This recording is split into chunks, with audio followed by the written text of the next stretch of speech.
Estoy aquí en este día para compartir con ustedes una inquietud que cargo en mi corazón. Y es de que Dios está muy interesado en nuestro liderazgo.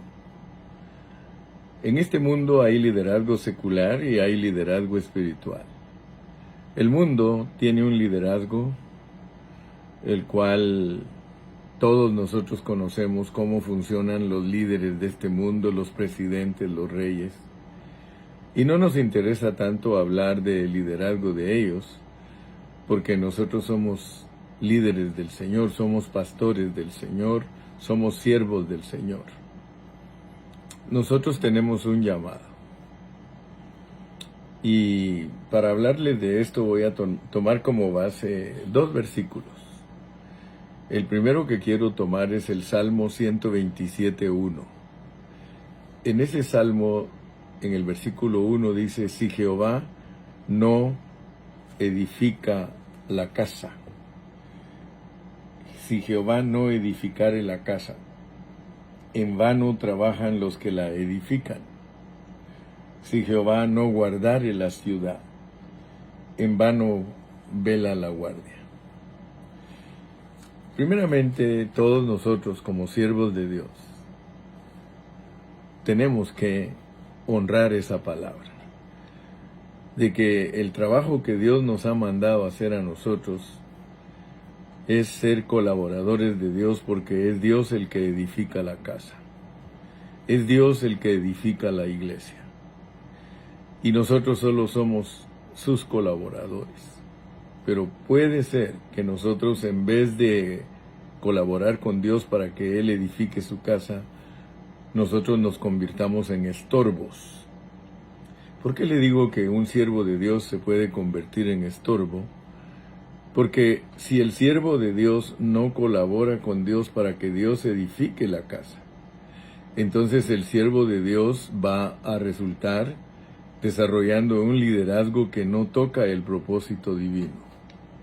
Dios quiere que todos nosotros los pastores toquemos su propósito divino. Fíjese que en Jeremías, en el capítulo 3, versículos del 15 al 17, allí nos dice que Dios le iba a dar a Israel pastores conforme a su corazón. Así como los pastores, nos toca pastorear personas rebeldes, porque el contexto de esta palabra que dice Dios que va a dar pastores conforme a su corazón, el contexto es que tanto Israel como Judá fueron gente rebelde. Nosotros bregamos con gente rebelde. Nosotros sabemos que el corazón del hombre por naturaleza es rebelde. A nosotros nos toca lo mismo que los políticos y los reyes. Ellos dirigen gente rebelde, gente llena de opiniones. Pero lo más triste es que muchos cristianos no se dan cuenta que en la iglesia sucede lo mismo. La iglesia, igual que el mundo, está llena de opiniones. De hecho, la última iglesia que nos presenta Apocalipsis, que es el periodo de la iglesia de la Odisea, significa las opiniones. La iglesia está llena de opiniones, el mundo está lleno de opiniones. A ese mundo lleno de opiniones, para que lo puedan ayudar y que se pueda establecer y tener equidad y tener templanza, se necesitan presidentes y reyes con mucha sabiduría para poderlos centrar en el propósito de un país, de un reino.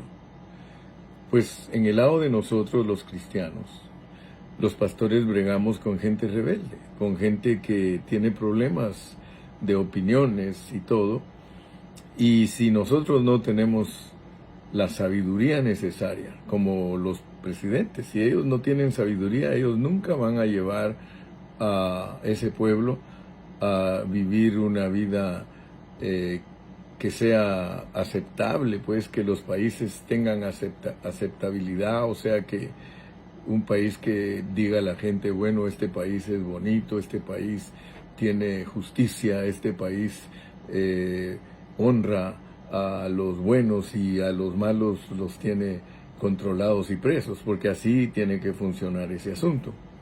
Lo mismo nosotros, como siervos de Dios, nosotros tenemos que tener mucha sabiduría para edificar la iglesia de Dios, porque somos solo coparticipantes, colaboradores. En realidad el que edifica es Dios. Lo mismo es en el mundo. En realidad el que gobierna al mundo es Dios también. Aquí no estamos hablando de que el gobierno del mundo se lo vamos a dar a Satanás porque es el príncipe de este mundo. Nosotros sabemos cómo funciona ese asunto.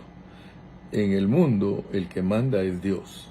Satanás es solo un instrumento, y es cierto que a él le han dado los reinos para que ejecute la maldad, pero hay un grupo de gente que siempre quiere hacer el bien, aunque no sean cristianos, y se desarrollen en un país en una forma política. En el lado de nosotros, la iglesia, pues tenemos restricciones porque el que gobierna en la iglesia también es Dios. Dios ha puesto su Espíritu Santo en nosotros para que nosotros seamos gobernados por el Espíritu. Pero si nosotros como líderes no somos los pastores conforme al corazón de Dios, para que con sabiduría y con inteligencia llevemos a cabo el trabajo en la vida de la iglesia, nosotros no vamos a poder participar de tocar el gobierno divino. En este asunto se trata de tocar el gobierno divino.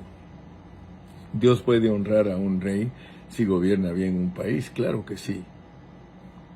Y Dios puede honrar a sus siervos si se gobierna bien la casa del Señor. O es decir, gobernar nuestros hogares para que podamos edificar la casa del Señor, ¿verdad? Porque así lo pone la Biblia. Dios pone que gobernemos nuestras casas para que podamos dirigir las iglesias. Entonces, yo quiero compartir este pequeño pensamiento porque he sentido en mi espíritu la necesidad de que entendamos lo que es realmente participar en la edificación de la casa de Dios. Se puede participar, hermanos, en la edificación de la casa de Dios si nosotros colaboramos con Dios para que Él edifique su casa, que es la iglesia. Entonces, hoy día tenemos que ver cómo es que se mide el éxito de un pastor, porque hay patrones que se mueven en nuestro ambiente, en el mundo, en la iglesia, de cómo es que se mide el éxito de un líder, de un pastor. Y hoy día pues no tenemos la suficiente equidad, ni tenemos la templanza que se requiere para saber cuándo un pastor es exitoso. Tenemos termómetros equivocados para medir la magnitud de un éxito de un pastor. Porque el termómetro que tenemos nosotros, o el metro, la cinta que tenemos para medir el éxito de un pastor hoy en día, es que si él tiene mucha gente, él es exitoso. Y por eso los pastores de las megas iglesias son muy admirados, pero usted se da cuenta que cuando examina ese éxito, no es el éxito que Dios alaba. No es que yo sea el pastor de una mega iglesia y que tenga la habilidad de poder producir el crecimiento en número, lo que agrada a Dios. No es eso. Yo nunca he buscado eso. Le doy gracias a Dios porque esa no es mi ruta. Pero ese es el patrón que usan en una forma general todos para decir que un pastor es exitoso, pues tiene mucha gente. Y eso lo que ha hecho es corromper el propósito eterno.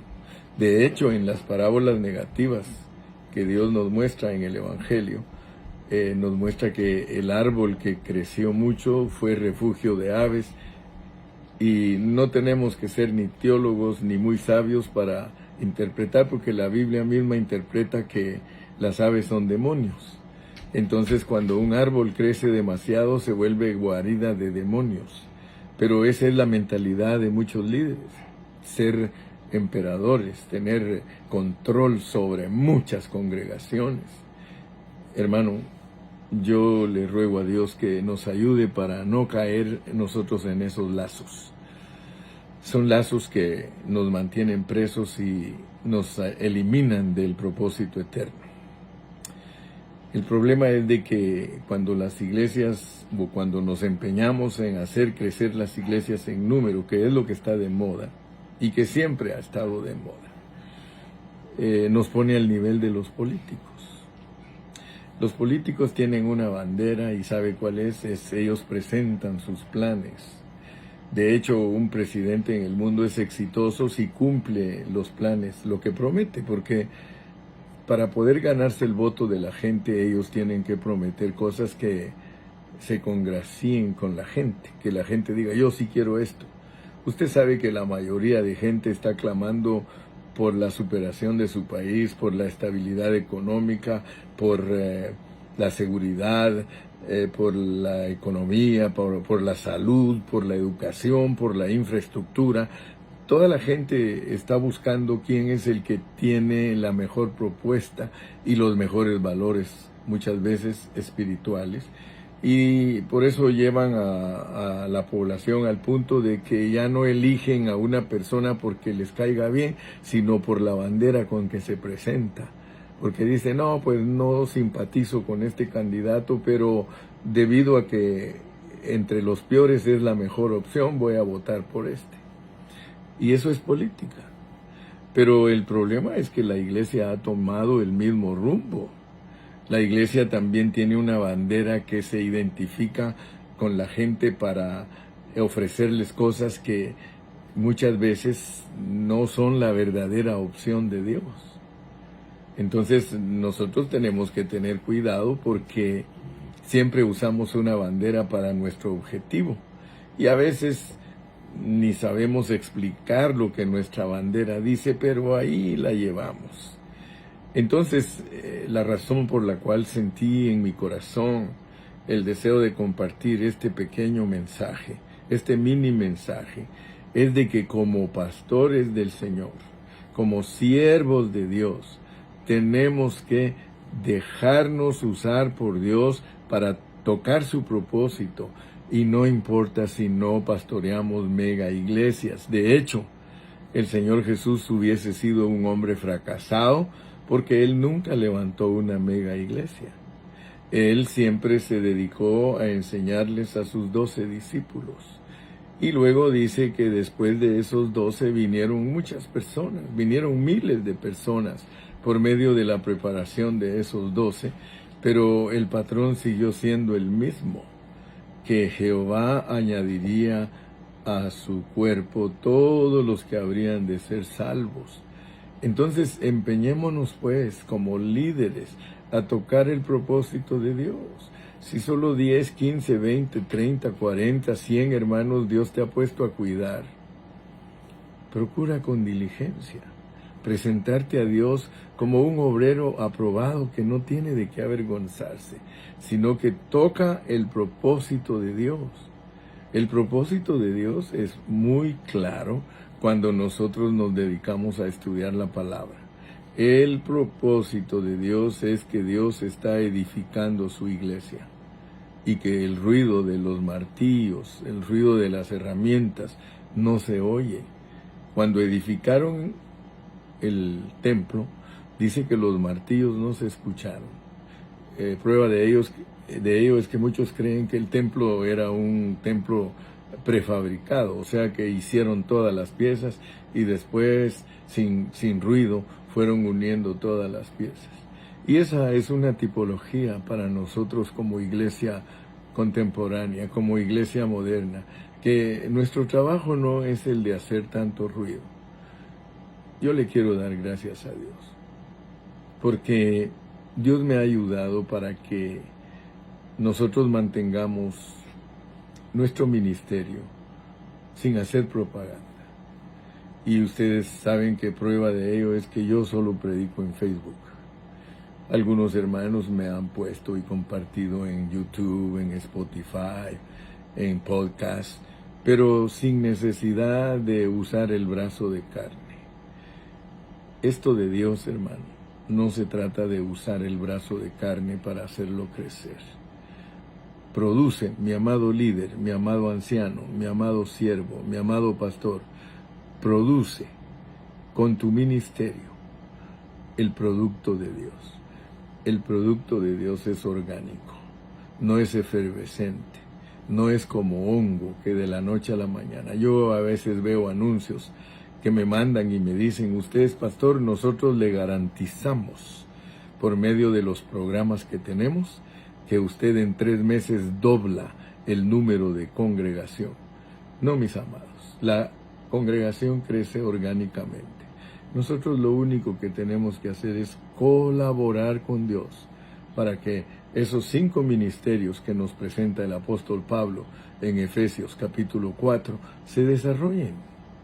Que vivamos vida de apóstoles abriendo obras, abriendo iglesias, que desarrollemos el ministerio de evangelistas, que prediquemos el evangelio a cuantas personas Dios nos ponga en el camino y tengamos oportunidad, que seamos profetas, que aprendamos a predicar la palabra de Dios, que seamos pastores, que ayudemos a la gente, especialmente a los corderitos, a los que recién empiezan la vida cristiana. Hay que cuidarlos mucho para que ellos crezcan y se desarrollen y los podamos alimentar con la leche espiritual no adulterada. Y también que seamos maestros, ¿verdad? Porque la Biblia nos pone también el ministerio de maestros que ayudemos a crecer espiritualmente a la gente. Y una cosa importante con la cual quiero finalizar este pensamiento es de que dejemos de ser niños espirituales. El final de Hebreos capítulo 5 y el inicio del capítulo 6 nos habla que hay que dejar los rudimentos de la doctrina de Cristo. O sea que la iglesia no está llamada a quedarse estancada predicando rudimentos. Lee por favor ese pasaje. Allí te das cuenta que muchas cosas en las cuales muchos grupos son insistentes y hacen demasiado énfasis, son cosas que son rudimentos. No podemos cada domingo, cada viernes, cada miércoles estarle predicando a la iglesia solo rudimentos. No, tenemos que ayudar a las congregaciones en todas las ciudades para que los hermanos crezcan en el conocimiento de Jesucristo. Por eso dice Juan 17:3, esta es la vida eterna, que te conozcan a ti, el único Dios verdadero, y a Jesucristo a quien has enviado. Ya, mi hermano, deja de hacer énfasis en asuntos controversiales, en doctrinas, en enseñanzas que solo entretienen a la gente y solo la mantienen distraída y no realmente ocupada en un crecimiento orgánico. Sí, aunque no haya algarabía, aunque tal vez no haya danza, aunque tal vez no hayan brincos, aunque tal vez no haya alborotamiento de cabellos, que yo pues ni siquiera eso me pueden alborotar. Hermano, que no hayan cosas que son de niños en las que estemos haciendo demasiado énfasis y que eso distraiga a las congregaciones. Y de hecho quiero decirte que tristemente se ha ministrado tan incorrectamente que la mayoría de los cristianos se quedaron solo insistiendo en cosas de niños, y ahora cuando uno les predica cosas para adultos y desarrollados espiritualmente, lo rechazan totalmente y no quieren nada y están tan embelesados y ocupados en lo que a la postre, cuando Dios les califique su trabajo, va a ser heno, madera y hojarasca. Con todo mi corazón te exhorto, con todo mi corazón, que toquemos el propósito de Dios, ayudemos a los hermanos a crecer espiritualmente, que sean maduros, que sepan cómo hacerle frente a las acechanzas que nos pone el diablo, a las luchas, a las pruebas, a las dificultades, porque son todo lo que Dios usa para perfeccionarnos. Entonces ya debemos de dejar de predicar un evangelio de comodidad y de recibir solo beneficios, y prediquemos el evangelio del reino que exige que nosotros seamos los que demos. Así está enfocada la Biblia. Si tú te das cuenta, la salvación del creyente está enfocada a través de un viaje, salir de Egipto hasta tomar la tierra prometida. Y en ese trecho hubieron 42 jornadas, pero la meta era tomar la tierra, porque al tomar la tierra ellos tenían que aprender a presentarle a Dios sus ofrendas del fruto de la tierra. Eso significa que it's okay, dice, está bien que en determinado momento recogieran maná, que todo les diera Dios, porque Dios en el desierto les dio calzado que no se acababa, no se gastaba, les dio vestiduras que no se envejecían, les dio comida que llovió del cielo, les dio todos los beneficios, pero después ya no les dio beneficios. Después les dijo, ahora ustedes siembren la tierra y produzcan su producto para que puedan mantenerse. Eso es muy significativo.